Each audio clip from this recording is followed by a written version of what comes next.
Now, history is set to be created at Sabina Park this Saturday with the first ever day-night test to be played at the venue between West Indies and Australia. But is the venue ready?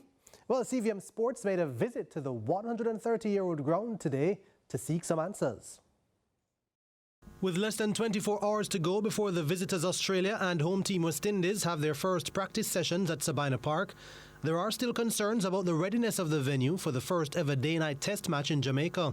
When our cameras visited the mecca of cricket in the country on Tuesday, Spencer Whittingham of Citrad, the company in charge of the installation of lights and electronic scoreboard at Sabina Park, had this to say.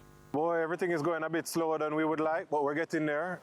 We're on towers number 2 and number 4 right now, so we should have these finished up within the next 4 to 5 hours. The Jamaica Cricket Association JCA President Dr. Donovan Bennett was also on location, along with O'Neill Cruikshank, Operations and Development Manager at the local governing body, assessing the venue's readiness. But Whittingham has little doubt that the park will be up to scratch. I definitely think we're going to meet our deadline because the biggest challenge is that the teams are going to be here training tomorrow in the afternoon.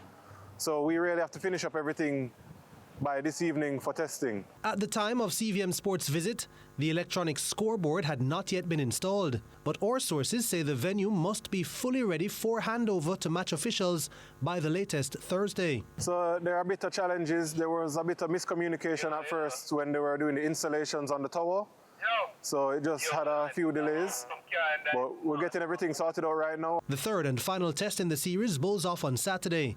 The historic first ever day-night test in the country will see the Windies playing for consolation, with the Aussies having already retained the Sir Frank Worrell Trophy with a 2-0 series lead. The first 2 T20 internationals will also take place at Sabina Park.